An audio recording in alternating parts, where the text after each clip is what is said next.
कि किसी भी स्थिति और परिस्थिति में बिहार को विशेष राज्य का दर्जा नहीं दिया जा सकता। Bhagalpur thermal Pirpainti thermal power की घोषणा की गई है, उसमें 2014 से पहले ही 3 बिहार के ज़िलों में थर्मल पावर प्रोजेक्ट को मंजूरी दी गई थी। और जिस योजना को रीपैकेजिंग करके प्रस्तुत किया जा रहा है, उस योजना को पूरा हो जाना था 2022 में ही, लेकिन अब तक कुछ नहीं हुआ है।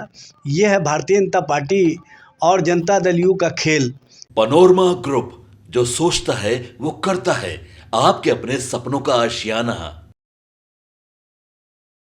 नमस्कार, भारत लाइव देख रहे हैं आप।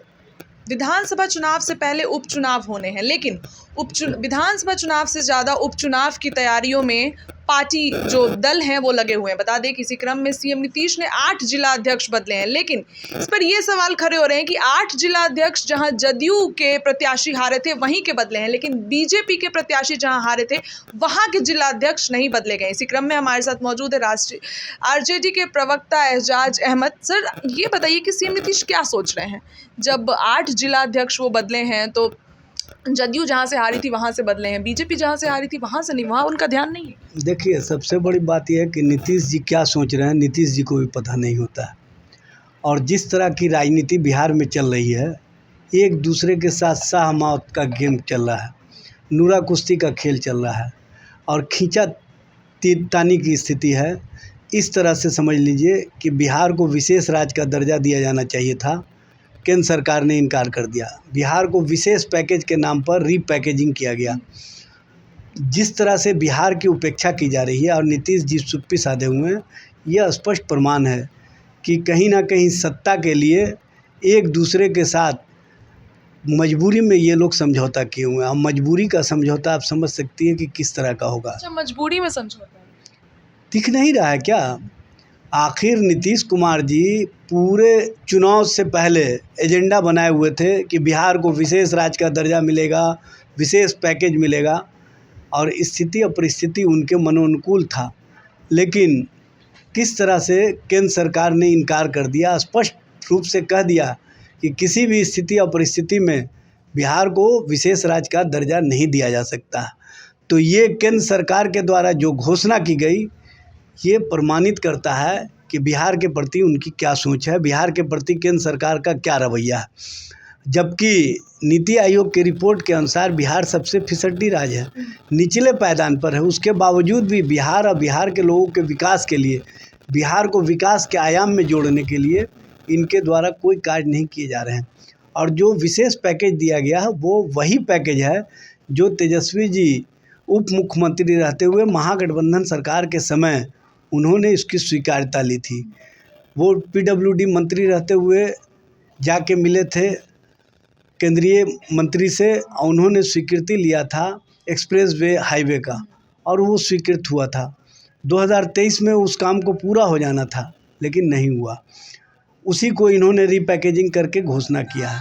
और सबसे बड़ी बात यह है कि जो Bhagalpur thermal Pirpainti thermal power की घोषणा की गई है, उसमें 2014 से पहले ही 3 बिहार के ज़िलों में थर्मल पावर प्रोजेक्ट को मंजूरी दी गई थी।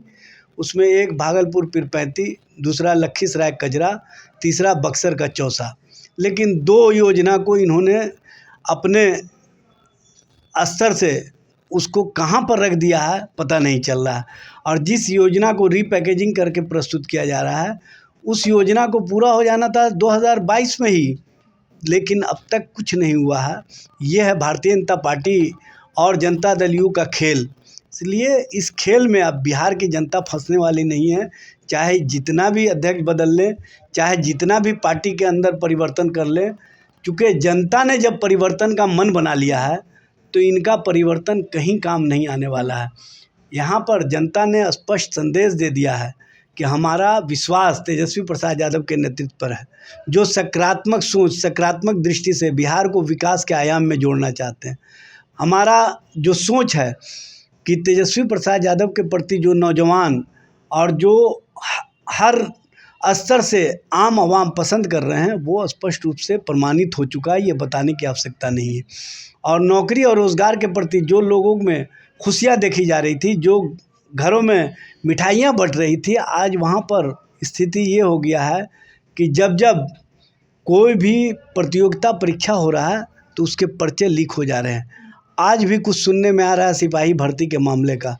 देखिए शाम होते होते सब सच्चाई सामने सर, आ जाएगी। अगला क्वेश्चन यही है कि फर्जीवाद पेपर पकड़ाया गया है इस पे खगड़िया से।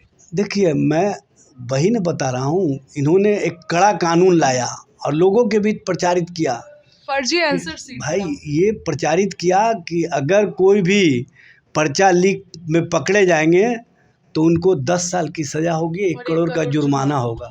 इतना कड़ा कानून ला करके भी आप उस कानून के डर से पर्चा लीक को नहीं रुकवा पा रहे हैं, तो इसका मतलब है कि सरकार का इकबाल समाप्त हो चुका है, सरकार पर से लोगों का विश्वास समाप्त हो चुका है। और जो प्रतियोगिता परीक्षा कराने वाले एजेंसियां हैं, उन एजेंसियों के माध्यम से ही कहीं ना कहीं पर्चा लीक कराए जा रहे हैं और विद्यार्थियों और परीक्षार्थियों को बदनाम कराया जा रहा है। अच्छा, कल सम्राट चौधरी ने ये बोला है, जिस तरीके से ईडी की तरफ से सप्लीमेंट्री चार्जशीट दायर की गई है उस पर उन्होंने कहा है कि जो गलती किया है बचेगा नहीं, और लोग इस पर सफाई देते कि हम 15 साल के थे, 14 साल के थे।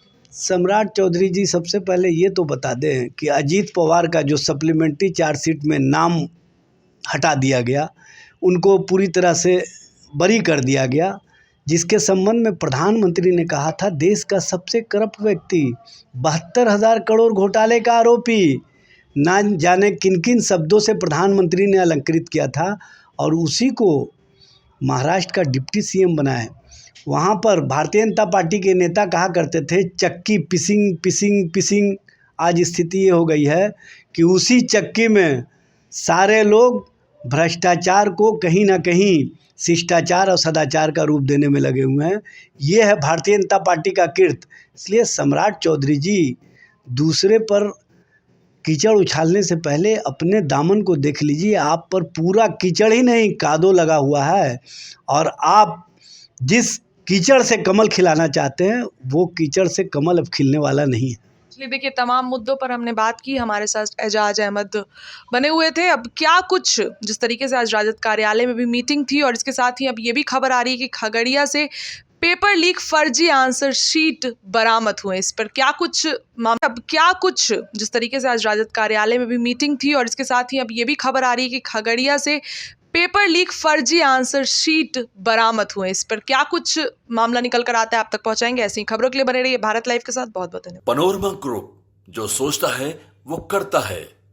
अगर ये वीडियो पसंद आई और वह बिहार के राजनीति और बिहारियत से सरोकार रखेनी तो सब्सक्राइब बटन दबा के चैनल के सब्सक्राइब कर ली। ओजे एगो घंटी बा, ओकरा बटन दबा देला से कुल सटीक और मारक खबर रुआ मुफ्त में मिल जाई। अगर रुआ पत्रकारिता के हमनी के नया प्रयोग में सहयोग कर चाहतानी तो ज्वाइन बटन दबा दी। पेटीएम नंबर नोट कर ली 9386816700। धन्यवाद।